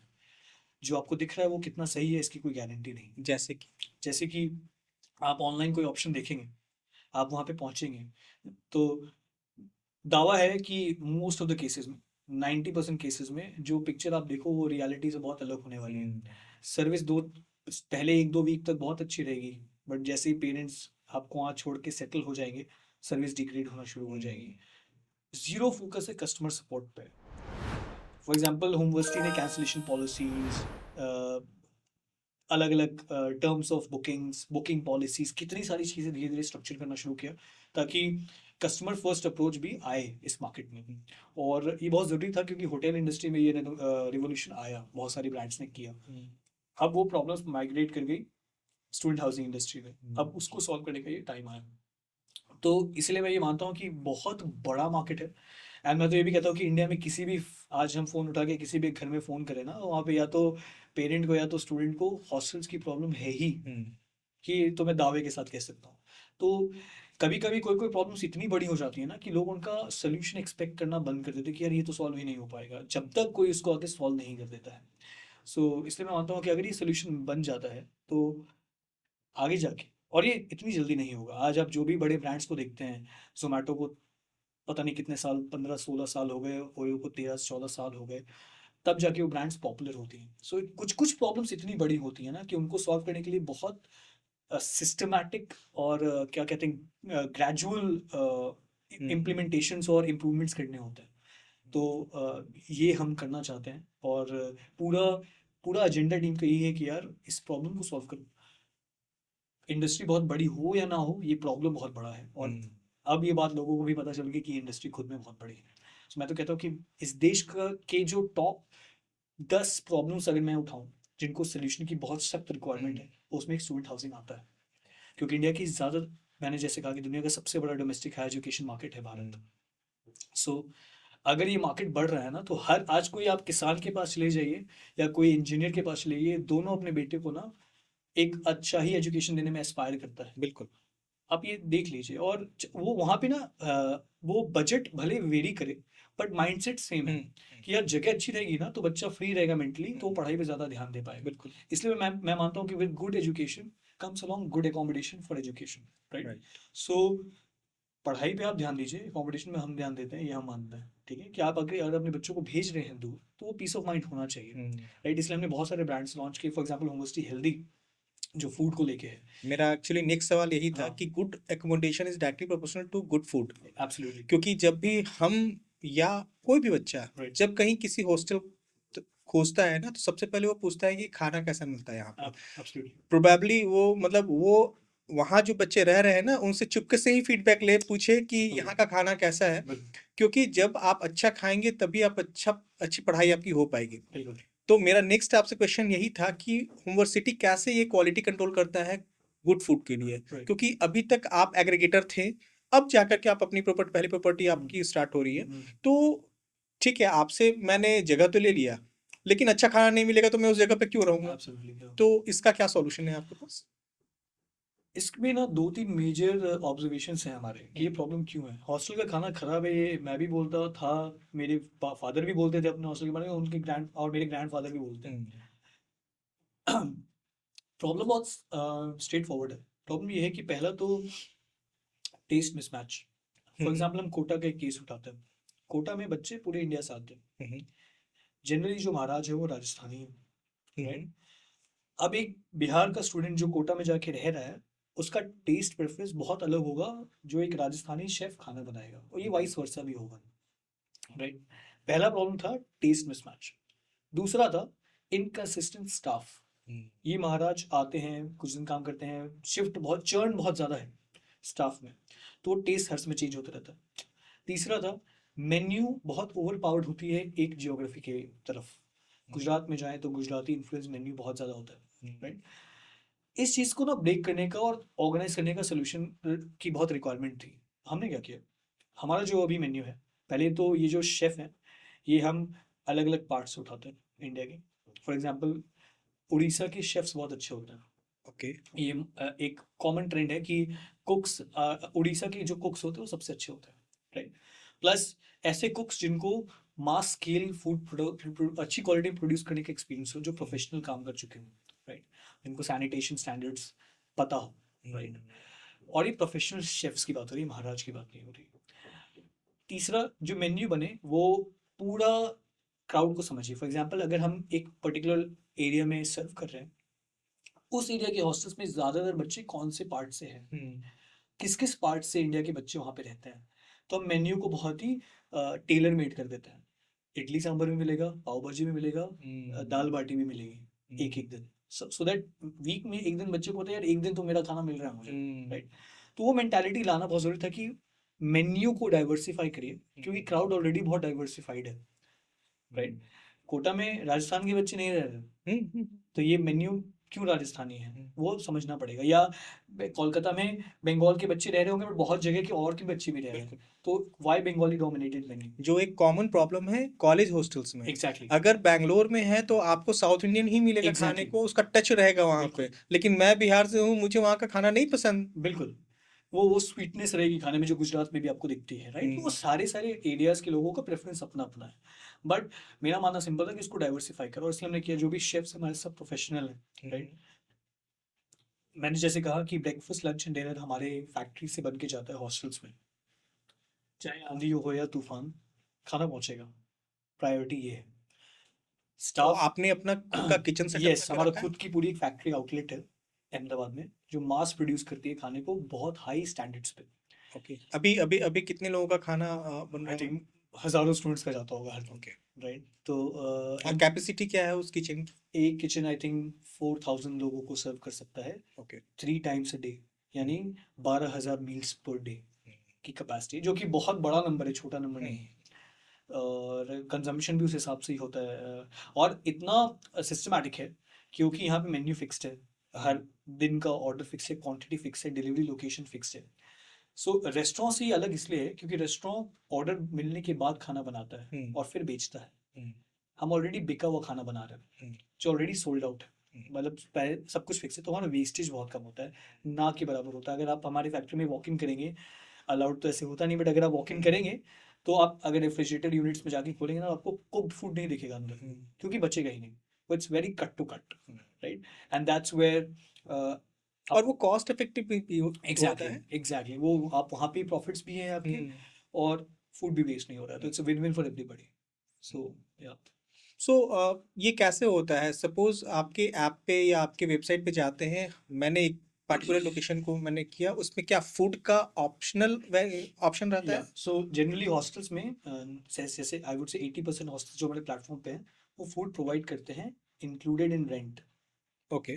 12,000 रेंट है, उसमें खाना, हाउसकीपिंग, वाईफाई, लॉन्ड्री सब इंक्लूडेड होता है। जहाँ हम खाना भेजते हैं वहाँ पे आपको पावर्ड बाय होमवर्सिटी लिखा हुआ दिखाई दे देगा, होमवर्सिटी हेल्दी फूड। ओके। हमारे ब्रांड का नाम होमवर्सिटी हेल्दी फूड ब्रांड का है। तो वो ओनर हम ऑलरेडी मार्केट को जानते हैं, तो हम ओनर्स को अप्रोच करते हैं कि सर आपका हॉस्टल ऑलरेडी बहुत अच्छा है आपका, और ये हेडेक सिर्फ बच्चों का नहीं, प्रॉपर्टी ओनर्स का भी है। वो मेस रन करना, किचन चलाना, इट्स सेपरेट बिजनेस अपने आप पे ही, जिसमें बहुत टाइम जाता है, तो वो भी आउटसोर्स करते हैं हमें। स्टूडेंट्स को भी बेनिफिट मिलता है कि भाई कोई भी इशू है या फीडबैक है तो आप हमें डायरेक्टली दीजिए, हम उसको तुरंत इम्प्लीमेंट करते हैं। जैसे फॉर एग्जांपल अहमदाबाद में मुझे बहुत सारे बिहार के बच्चों और यूपी के बच्चों के फ़ोन आते हैं कि सर आप ना भुजिया बना के एक बार भिजवाइए मेन्यू में, हमें यहाँ कहीं नहीं मिलता है, राइट? या कोई लोकल आइट एक बार आपसे लिट्टी चोखा बनवा के भेजिए, राइट? तो उनको पता है ना कि कोई सुन रहा है, there is a possibility कि there might be a change, right? And that change का hope is very good thing, right? And we try to work on that. So बहुत ही सिस्टमैटिक तरीके से काम होता है एंड स्टार्टिंग बडिंग फेजेस है, but I believe कि अगले 2-3 सालों में ये मार्केट बहुत ज़्यादा ऑर्गेनाइज होगी। एंड इस मार्केट के अलग अलग वर्टिकल्स जो हैं, फूड हो गया, टेक हो गया, हॉस्पिटैलिटी हो गई, हाउसकीपिंग हो गया, इंफ्रास्ट्रक्चर हो गया, इन सब अलग अलग जो वर्टिकल्स हैं उनको अलग अलग करके सॉल्व भी होम यूनिवर्सिटी कर रही है और क्यूमुलेटिवली भी सॉल्व करेगी होम यूनिवर्सिटी, ये मेरा मानना है। तो बहुत ही सिस्टमैटिक तरीके से ये करना पड़ेगा। तो होमवर्सिटी हेल्दी जो है, वो सिर्फ होमवर्सिटी वाले हॉस्टल्स को ही नहीं सप्लाई करती है, anybody, या वो आपके प्लेटफॉर्म पे रजिस्टर्ड है नहीं है, दैट उससे कोई डजंट मतलब मैटर, हाँ, आपको फूड चाहिए हम आपको देंगे? बिल्कुल हाँ, वो हमारे लिए अच्छा और बच्चों के लिए भी अच्छा है, राइट? तो जो आपने प्रॉब्लम अभी बताया, उसका सॉल्यूशन जो मार्केट में भी अवेलेबल है, क्या कमी है सॉल्यूशन में? देखिए सब अपने अपने लेवल पे ट्राई कर रहे हैं, बट मैं मानता हूँ कि मार्केट को ना थोड़ा सर्विस ओरिएंटेड होना पड़ेगा। अभी मार्केट बहुत ज़्यादा इंफ्रास्ट्रक्चर ओरिएंटेड है, मतलब फोकस बहुत ज़्यादा है कि रूम की पेंट कैसा है, कर्टन कैसा है, रूम में टीवी है नहीं है, रैदर देन सर्विस कैसी है। फॉर एग्जांपल मैं उसका सोल्यूशन आपको एग्जांपल से समझाता हूँ। ओबरॉय होटल्स मुंबई में, आप अगर पहली बार ओबरॉय में जाए और आप दूसरी बार ओबरॉय होटल में जाए ना, उसमें बहुत फ़र्क दिखेगा आपको जब आप दूसरी बार जाएंगे। ओके, ठीक है। अब हम उस शहर के एक होटल की बात कर रहे हैं जहाँ पे 1,000 रुपये का भी होटल रूम मिल जाएगा आपको, 999 का ओयो भी मिल जाएगा, बट उसी शहर में आप एक दिन का 35,000 रुपीज़ पे कर रहे हैं लोग। तो आखिर क्या है? क्या आप अच्छे रूम के लिए वो पे कर रहे हैं? क्या आप अच्छे इंफ्रास्ट्रक्चर या एसी के लिए कर रहे हैं? नहीं कर रहे हैं। आप किस चीज़ के लिए पे कर रहे हैं मैं आपको बताता हूँ। आप जब पहली बार ओबरॉय जाएंगे तो आपने जो खाना ऑर्डर किया है, जो आप वेलकम ड्रिंक आपने ऑर्डर करी है, कॉफ़ी जो स्पेसिफिक कॉफ़ी ऑर्डर करी है आपने, या आपके साथ अगर फैमिली है तो उस बच्चे ने क्या क्या खाना आपने बच्चों के लिए मंगाया है, या आपके साथ अगर आप जा रहे हो और आपके ग्रुप में एक बच्चा है जो शायद 2 साल का है या न्यूली बॉर्न बेबी है, तो अगर वो और अगर वो गर्ल बेबी है तो कर्टन्स पिंक कर देते हैं, वो बॉय है तो ब्लू कर देते हैं वो, राइट। और जब आप अगली बार जाएंगे ना तो आपको एक चेंज दिखाई देगा। जो आपने पहली बार वेलकम ड्रिंक मंगाई थी ना, वो आपको ऑटोमेटिकली लाके सर्व करेंगे, ठीक है। आपने जो ब्रेकफास्ट प्रेफरेंस दिया था, जो पिछली बार आपने ऑर्डर किया था, अगली बार जब आप सुबह पहुंचेंगे ना तो ऑलरेडी वही स्पेसिफिक आइटम आपके सामने आके रखा होगा, ठीक है। आपके साथ जो बच्चा गया वो 2 साल का है, तो अगले बार अगर आप 1 साल के बाद जा रहे हो तो बच्चा 3 साल का हो चुका होगा, तो 3 साल के बच्चों के खिलौने वहां पे रखे होंगे। तो द फोकस टुवर्ड्स कस्टमर, वो फर्क नहीं पड़ता, वो कॉफी तो 200 रुपए की है, बट वो देने के बाद ना आपको समझ आया कि यार इस बंदे ने इतना ध्यान दिया कि मैं पिछली बार आयरिश कॉफी आके पिया था यहाँ पे, तो उसने ऑलरेडी चिल्ड आयरिश कॉफी लाके दे दी है मुझे, ठीक है। यू पे फॉर दैट एक्सपीरियंस। रिसेप्शन पे जो है वो ना नहीं बोलेंगे आपको, वो पूरा ट्राई करेंगे आपका प्रॉब्लम सॉल्व करने का। ब्राइड ऑफ बॉस्टन एक कहानी है ताज की। ओके।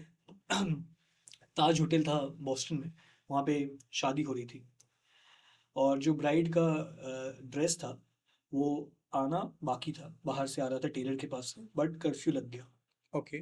ठीक है।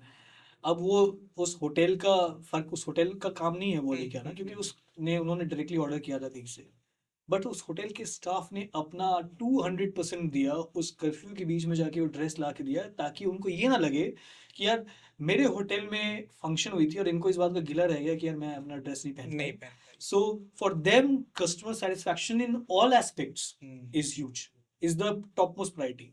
वो इस इंडस्ट्री में भी नहीं है, जो मैं आपको एग्जिस्टिंग सोल्यूशन की बात करूँ। मैं नाम नहीं लेना चाहता, मैं अपनी खुद की छोटी बहन के लिए मैंने अभी पुणे में हॉस्टल बुक किया, और ड्यू टू सम रीज़न मुझे प्री चेक इन वो हॉस्टल का बुकिंग कैंसिल करना पड़ गया। हमने ऑलरेडी 15-16 हज़ार रुपये वहाँ पे पे किए थे, 2 महीने हो गए, कोई रिफंड नहीं आया, ठीक है। बट जबकि उनके प्लेटफॉर्म पे लिखा हुआ है 100% रिफंड ऑन कैंसिलेशन, राइट। ये है फर्क जो सॉल्व करना। आप अब वो बच्चा ना अगली बार रेकमेंड नहीं करेगा, राइट, या पेरेंट नहीं भेजेंगे, तो आपका जो वो एसी और वॉल है वो वैसे का वैसा रहेगा, राइट। सो छोटी छोटी चीज़ें, फॉर एग्जाम्पल वार्डन के साथ बनती नहीं है इन प्रॉपर्टीज़ में, जो एग्जिस्टिंग कॉम्पिटिशन्स हैं, प्लेयर्स हैं, उनमें जनरली डिस्प्यूट रहता है स्टाफ और बच्चों के बीच में।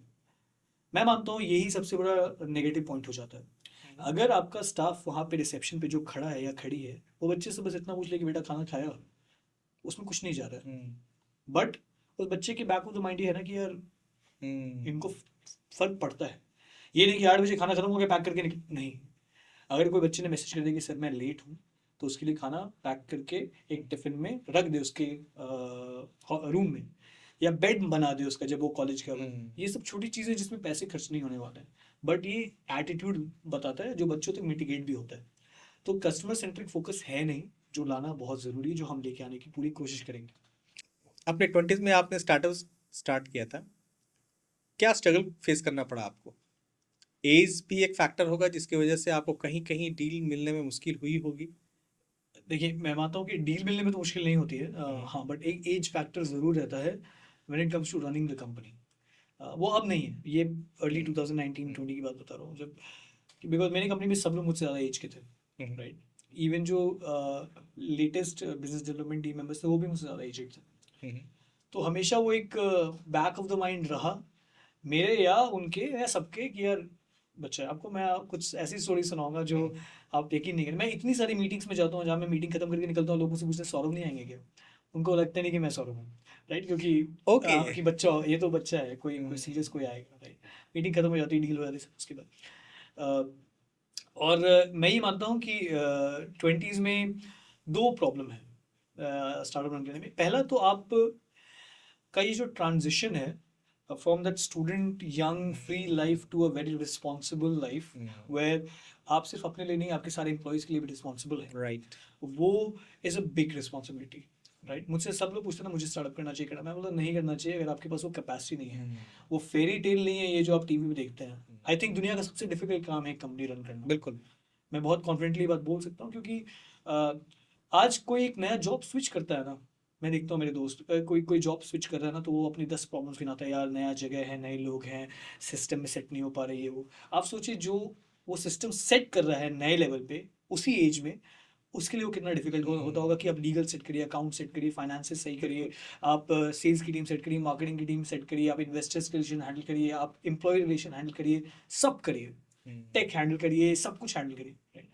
एंड उस सब के बाद भी आपसे आपका 100% हमेशा एक्सपेक्ट किया जाएगा. A win is everybody's win, but a loss is your loss इस फील्ड में, राइट. एंड आई बिलीव कि स्टार्टिंग में तो सिर्फ आपकी पर्सनल लाइफ बहुत ज़्यादा स्क्रूड अप हो जाती है. मैं इस साल 2024 में 18 दिन कर रहा हूँ. Okay, right. अभी ये जो अभी मैं अभी 2 दिन पहले घर आया, इससे पहले मैं बस 15 दिन के लिए घर आया था. पूरे साल में घर नहीं आ पाया था. ठीक है, ऐसा नहीं कि मैं आ नहीं सकता था, बट टाइम ही नहीं मिलेगा आपको, राइट. क्योंकि आपके पास बहुत बड़ी रिस्पॉन्सिबिलिटी है पूरी कंपनी को चलाने का. जब से मैंने कंपनी शुरू की मैं कभी सैलरी नहीं लेता था. 3 साल तक मैंने 0 सैलरी ली है, 0, राइट. हाँ, लाखों सैलरीज हमने बांटी हैं, लोगों को दी हैं, उनके जो लोग डिजर्व करते हैं, बट हमने कभी नहीं लिया. माइंडसेट ये था कि पैसा कमाना वाज नॉट द माइंडसेट. वो तो कभी भी कमा सकते हो, उतना कॉन्फिडेंस खुद पे है, राइट. और जैसे जैसे आप आगे लाइफ में बढ़ते जाएंगे आप देखेंगे कि फॉर एग्जांपल जब मैंने कंपनी शुरू की थी 20s में, अभी भी मैं 20s में ही हूँ, ऐसा नहीं कि बहुत पुरानी बात है, बट जब मैंने कंपनी शुरू की थी तो मुझे याद है सारे दोस्तों की प्लेसमेंट हो रही थी और मैंने प्लेसमेंट से ऑप्ट आउट ले लिया था. उसमें साइन करना होता है कि you are opting out of placement, ताकि कॉलेज का प्लेसमेंट रिकॉर्ड खराब ना हो. ये बात सुनने में बहुत आसान है, करना बहुत डिफिकल्ट है, क्योंकि 20 लाख रुपए लगे हैं कॉलेज में, राइट. और पेरेंट्स तो मेरे बहुत fine, they are very positive, very supportive, उनके बिना ये हो नहीं पाता. बट जिस सोसाइटी में आप रहते हैं ना, that is not always as supportive, right. तो मैं हमेशा से टॉन्ट सुनता था रिलेटिव्स का कि यार हर बच्चा कॉलेज में 3rd ईयर में प्रोजेक्ट करता है, ऐसा क्या लगे तुमने जॉब छोड़ दी, उसके लिए जॉब नहीं लिया. मेरी अच्छी कंपनी में US में जॉब लगी थी सॉफ्टवेयर की, तो मैंने वो नहीं लिया था, ऑप्ट आउट कर लिया था. मैं नाम नहीं लूँगा उस कंपनी का. सो एंड मैं देखता था 2 साल तक मेरे दोस्तों की अच्छी जॉब लगी हुई है, अच्छी पैकेजेस पे गए हुए हैं. वो कुछ दोस्त जो शायद मुझसे कम स्किल्ड थे वो भी मुझसे अच्छा अर्न करें, क्योंकि मैं कुछ अर्न नहीं कर रहा था. 2 साल तक हम लोग एकदम आइसोलेटेड वे में चुपचाप काम करते थे. एंड वो बात ना सुनने में बहुत मोटिवेशनल लगता है, बट जब कर रहे होते हो आप, वो बहुत ही बहुत पेनफुल होता है. पेनफुल होता है. क्योंकि अकाउंट में आपकी 4,000 रुपये नहीं है और आप इतने बड़े सपने लेके निकले हो घर से, और ये बिना फैमिली की सपोर्ट के तो इम्पॉसिबल है, राइट. और ये 20s में एक बड़ा प्रॉब्लम ये था कि आपका पीयर प्रेशर रहेगा आपके ऊपर, पेनफुल रहेगा क्योंकि एज फैक्टर है. तो बहुत बार आपको करेक्ट किया जाएगा और आप एक्सेप्ट भी करो इस बात को कि आपको सब कुछ नहीं पता है, नहीं पता. राइट. सो एंड तीसरा कि ये वर्क लाइफ बैलेंस हो नहीं पाता है. होना चाहिए ऑफ कोर्स. मैं मानता हूँ कि मैंने पिछले 4 सालों में इतना काम किया है. मैं अपनी बर्थडे पार्टीज़ में नहीं पहुँचा हूँ, मैं दोस्तों की शादियों में नहीं पहुँच पाया हूँ, मैं अपने रिलेटिव्स की बहुत सारी शादियों में नहीं पहुँच पाया हूँ, फंक्शंस अटेंड नहीं कर पाता हूँ. ये अच्छी बात नहीं है. आज मुझे ना जिस बात का रिग्रेट है वो ये है कि मैंने कॉलेज लाइफ एंजॉय नहीं की, राइट. तो आज जब कोई स्टार्टअप शुरू करता है तो मैं उसको यार ये बोलता हूँ कि बिल्कुल काम करो, ठीक है, बट वो 5 साल वापस नहीं आने वाले लाइफ में, राइट. एंड फैमिली को टाइम दीजिए, क्योंकि at the end of the day that's where you go, that's where your safe spot. मतलब जब आप थक चुके हो काम करके तो टाइम दीजिए, टाइम निकालना पड़ेगा. ऐसा नहीं कि अब दिन भर काम करते रहो, मतलब. और मैं तो ये भी बोलता हूँ कि ना कि ओवर कमिट ना करें आप. मेरे भी टीम है, अगर आप काम करें तो हम ट्राई करते कि आप 6-7 बजे के बाद उनको कोई फ़ोन मत करो. फैमिली टाइम है, वर्क का टाइम है. ये सारी बस बड़ी बड़ी बातें हैं कि 70-80 घंटे काम करना चाहिए. नहीं. हाँ, एज अ फाउंडर करना पड़ेगा, बट मैं अपने एम्प्लॉयज से एक्सपेक्ट नहीं कर सकता हूँ, राइट. मैंने तो वो साइन अप किया उस चीज़ के लिए कि मुझे अपना 24/7 देना है, but I should not expect from others. तो ये अर्ली स्टेज में बहुत डिफिकल्ट होता है, क्योंकि आपके दोस्त पार्टी कर रहे हैं, फोन आ रहा है यार फ्राइडे है तू आ नहीं रहा है, बट आपको अगले दिन प्रेजेंटेशन देना है, सुबह उठ के 6 बजे आप जाओगे तो आप उठ के जा नहीं पाओगे. सो बहुत सारे सैक्रिफाइसेस करने पड़ते हैं, और शायद मुझे लगता है कि आज मेरे लिए वो कंफर्टेबल होता, उस समय नहीं था, right. So big big task मैं कहता हूँ, वेरी पेनफुल, राइट. और मैं ये मानता हूँ कि ये कर लिया ना तो पूरी दुनिया में हर काम कर लेता है, ठीक है. और मैं मानता हूँ कि 20s में ना एक और चीज़ के लिए बहुत जो चैलेंज है वो ये है कि you don't know everything, right, but you will have to manage everything. So वहाँ पे आपकी गट फीलिंग, सामने वाले के एक्सपीरियंस, दोनों को बैलेंस करना है. फॉर एग्जाम्पल अगर मैं बोल रहा हूँ कि टेक लेवल पे ये अप्रोच सही नहीं है, बट मुझसे 10 साल ज़्यादा एक्सपीरियंस टेक का बंदा बोल रहा है कि नहीं सर ऐसे ही करना चाहिए, तो आप दोनों में ना आपको मिडिल वे ढूंढना पड़ेगा, क्योंकि आप भी गलत नहीं हो, वो भी गलत नहीं है, तो सही कौन है वो ढूंढना. 20s में वो एक्सपीरियंस नहीं होता है, वो धीरे धीरे वक्त के साथ होता है. एक और बहुत बड़ी गलती जो सब करते हैं वो है कि स्टार्टिंग में ना आप लोगों पे बहुत भरोसा करते हैं. Identifying people and their intentions at a very young age is very difficult. वो धीरे धीरे धक्के खा के घुटने छिल छिल के ही समझ में आता है कि आया इस पे भरोसा नहीं करना चाहिए था, इस बंदे को हायर नहीं करना चाहिए था, ये गलत बंदा है, इसके साथ इंटरेक्ट नहीं करना है कंपनी में। सो ये धीरे धीरे आप सीखोगे, and there is not never correct playbook, one size fits all नहीं है। आप जब तक खुद गिरोगे नहीं ना, बिल्कुल। हो साइकिल बच्चा बिना गिरे सीख नहीं सकता, नहीं वैसे ही सीखता। फाउंडर जब तक एक दो गलतियां ना करे वो नहीं सीखेगा, क्योंकि इट्स अ लर्निंग कर्व। आप फर्स्ट स्टैंडर्ड से 10th स्टैंडर्ड तक जाते हो बोर्ड एग्जाम के प्रिपरेशन के लिए, और आप आईपीओ के प्रिपरेशन के लिए ओवरनाइट नहीं कर सकते हो। नहीं कर आपको वन स्टैंडर्ड से 10th स्टैंडर्ड की जर्नी एबीसी से शुरू होकर अलजेब्रा तक जाना है, इंटीग्रेशन तक करना है आपको, डबल ट्रिपल, तब जाके आप रेडी होते हो बोर्ड के लिए, राइट। वैसे आईपीओ तक के लिए आपको एबीसी से शुरू करके सब कुछ स्टॉक मार्केट तक जाना है, तो वो जर्नी एक साल में नहीं होने वाला है, राइट। वो बहुत लंबा है, और वो जितनी जल्दी आप एक्सेप्ट कर ले एज अ फाउंडर वो सही है। 20s में एक्सेप्ट कर ले तो बहुत अच्छा, आपके पास 10 साल का हेड स्टार्ट है, मैं मानता हूँ। बट वो सबसे एक्सपेक्ट मत करिए।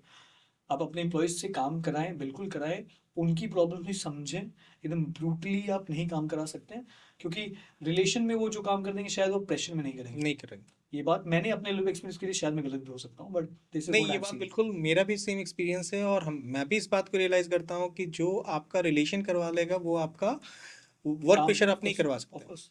हमारे यहाँ भी मैं ये पर्सनली फॉलो करता हूँ, मैं 24 आवर काम कर लूंगा मंजूर है, बट 6 बजे के बाद मेरा कॉल मीन्स 6 बजे के बाद I hardly call my teammate कि भाई ये काम रह गया, ऑफ ये कोर्स। काम कर लो। हाँ, जब ये है कि अर्जेंट है, करना है, तो वो प्लानिंग पहले से होती है कि आज आपको रुकना पड़ेगा, हाँ, आज रुक करके करना पड़ेगा, वो भी once in a blue moon, means साल में 2-3 दिन ऐसा होता लो, होगा। अदरवाइज सारा प्रेशर मैं अपने ऊपर लेता हूँ, क्योंकि मुझे पता है आम रिस्पॉन्सिबल। क्लाइंट्स मुझसे कनेक्टेड हैं, बिल्कुल। दे नो अभिजीत, तो Abhijit is the one who has to fulfil. लेकिन अब वही है कि आप अगर टीममेट को इतना ज्यादा क्रश कर देंगे ना, तो वो फिर बहुत हैप्पीली आपके वर्क प्लेस पे रह करके काम नहीं करेंगे कर नहीं। पाए। और मेरा मानना है कि जब आपके टीममेट्स को भी पता है कि आप उनकी प्रॉब्लम समझते हो ना, हम्म। तो ऐसी सिचुएशन में वो खुद वो बहुत करते अवेलेबल हैं। होते हैं। मतलब कई बार ऐसा हुआ है कि वो बोले कि सर वर्क फ्रॉम होम कर लेते हैं। बिल्कुल। मीन्स इनफैक्ट दिवाली की मैं बात कर रहा हूँ, ये जो दिवाली अभी आ रही है, इसमें बहुत सारे मेरे टीममेट बोल रहे हैं कि सर हिंदी केस कंप्लीट नहीं होता है टास्क, तो हम लोग घर से कर लेंगे। एग्जैक्टली, फॉर एग्जाम्पल हमारी टेलीकॉम लाइंस खुली रहती हैं कस्टमर सपोर्ट वाली, तो हमारी सारी टीम लैपटॉप्स पीसीज और फोन लेके खुद गए हैं घर, क्योंकि यार कॉल नहीं मिस होना चाहिए। नहीं, वो खुद देख लेंगे कि अगर मिस भी हो गया तो टाइम मिलेगा दिन में, अगले दिन फोन कर लेंगे। वो तो they have that moral responsibility. वो तभी होगा ना जब उनको पता है कि आप अप्रिशिएट करते हो इस बात को। ये नहीं कि यार तू सुबह 9 बजे 7 बजे के वाले उठ नहीं सकता, काम हो गया तो यू कैन गो। वो माइंडसेट मैंने रखा हुआ है। अब शायद वो लॉन्ग टर्म में बेनिफिशियल होगा नहीं होगा, वो तो बात की बात है। नहीं, ऑफ कोर्स अगर आप फ्रॉम द फर्स्ट डे इस चीज को कर रहे हैं, तो ऑफ कोर्स वो आपके डीएनए में, आपकी कंपनी के डीएनए में वो आ जाएगा, इन्फ्यूज हो जाएगा कि हाँ आप absolutely. You are you need not to worry after 6 और 7 o'clock, जब तक आपका ऑफिस टाइम राइट। खत्म होता है राइट। तब तक। आपने बताया हांगकांग का एक इवेंट राइज, उसमें आप गए थे, वो पूरी जर्नी बताइए, क्योंकि वहां पे जाने के बाद कुछ हुआ था। बिल्कुल। सो हांगकांग की जो राइस का जो इवेंट था, मैं मानता हूँ कि बहुत बड़ा एक टर्निंग पॉइंट था जब हमने करियर अपना शुरू किया था, कि एक स्टूडेंट से एक बिजनेसमैन में जो कन्वर्जन हुआ वो वहाँ पे ही हुआ। सो कहानी ऐसी थी कि एक इवेंट होता है राइस, जो कि एशिया का लार्जेस्ट टेक कॉन्फ्रेंस होता है, उसमें हम लोग शॉर्टलिस्ट हुए थे, हमें वहाँ जाना था। स्टूडेंट थे, हमारे पास पैसे नहीं थे, तो हमने अपने फादर से कुछ पैसे मांगे थे कि हम आप दीजिए। और मेरे फादर के भी ठीक है, हाँ जाओ बिल्कुल, एज आई सेड की बहुत सपोर्टिव, कि मौका वापस नहीं मिलेगा, right. And you never know कि कब कहाँ क्या हो जाए, राइट। सो हम लोगों ने कुछ पैसे इकट्ठा किए, दो दोस्तों को लिया और मैं हांगकांग गया। वहाँ हांगकांग गया, हमने सबसे सस्ता होटल रूम बुक किया, वहाँ पे हम रह रहे थे, क्योंकि बजट बहुत कम था। और मैं पूरी देर अपनी टीम को ये समझा रहा था कि यार देखो, यहाँ आप पहुँच गए, हमारे लिए अच्छी बात है, निराश मत होना अगर यहाँ पे कुछ आगे होना, राइट। तो वो बोलते थे हाँ हाँ बिल्कुल, but back of the mind सबको उम्मीद रहती है, राइट। जब हम अंदर गए उस इवेंट में, हमें पता चला कि हमारे पास एंट्री लेवल पास था, बहुत सारे वीआईपी एक्सेस एरियाज हम एक्सेस नहीं कर सकते थे। बट एक ऐसा ही इंसिडेंट बताता हूँ कि मैं एक लाउंज था जहाँ पे हमें जाना था, जहाँ पे सारे बड़े इन्वेस्टर्स थे, बट वो लाउंज के लिए स्पेशल एक्सेस चाहिए था। ओके। सो जो कि काफ़ी एक्सपेंसिव था, हमारे पास पैसे नहीं थे। सो मैं वहाँ पे खड़ा था गेट के पास, मैं बस कोई जुगाड़ ढूंढ रहा था कि बस मुझे अंदर जाने का मौका मिल जाए, बट वो स्वाइप करके ही खुलता है। तो मैं वेट कर रहा था बहुत देर, मैंने आधे घंटे 40 मिनट्स वहाँ वेट किया। सामने से एक हस्बैंड एंड वाइफ जा रहे थे, कपल जा रहे थे, और थोड़े सीनियर सिटीजन थे वो लोग। उन्होंने पूछा कि why you are waiting here, मैंने उनको आंसर नहीं दिया कि मैं अंदर जाने का कोशिश कर रहा हूँ, I am just waiting for someone. तो बोलते नो और वो नो, चाइनीज कपल थे। हाँ यस, तो दे सेड कि why you waiting here, I am just waiting for someone. तो बोलते हैं कि यू फ्रॉम इंडिया, मैंने बोला यस, नरेंद्र मोदी। तो मैंने बोला yes, Narendra Modi he is our prime minister. तो बोले ना very nice guy, why you waiting outside, come inside.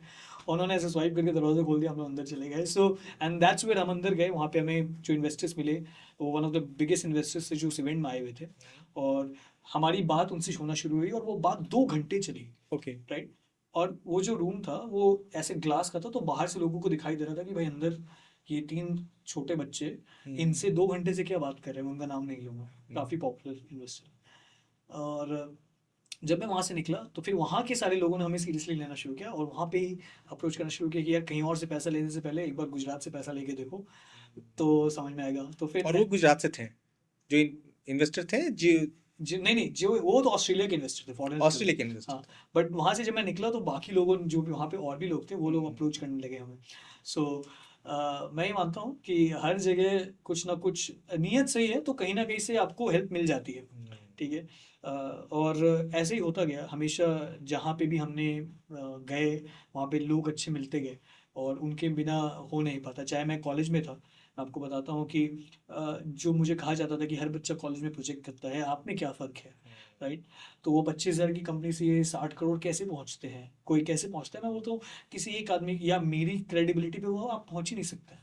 वो जो लोग हैं ना जो मदद करते हैं, वो स्टोरी अनसंग हीरोज़ की जो आपको वहाँ तक लेके जाते हैं। बिल्कुल। फॉर एग्जाम्पल आपने धोनी मूवी देखी होगी, राइट। उसमें कैसे उसके दोस्त उनको एयरपोर्ट तक पहुंचाने लेके जाते पूरी रात गाड़ी चला के, राइट। भले वो फ्लाइट मिले ना मिले वो बात की बात है, राइट। वैसे ही हमारे साथ भी थे। फॉर एग्जाम्पल मैं आपको बताता हूँ, मैं कॉलेज में बहुत काम करता था अपने कंपनी के लिए, प्रोजेक्ट के लिए, तो मैं बहुत सारे क्लासेस मेरी मिस हो जाती थी। अब इसमें एक फ़र्क है, कोई जेन्युइन रीजन से आपकी क्लास मिस हो रही है और आप पर्पसफुली जानबूझ के एक्सक्यूज दे के क्लास मिस कर रहे हो ना, ये भी टीचर्स को समझ में आ जाता है, राइट।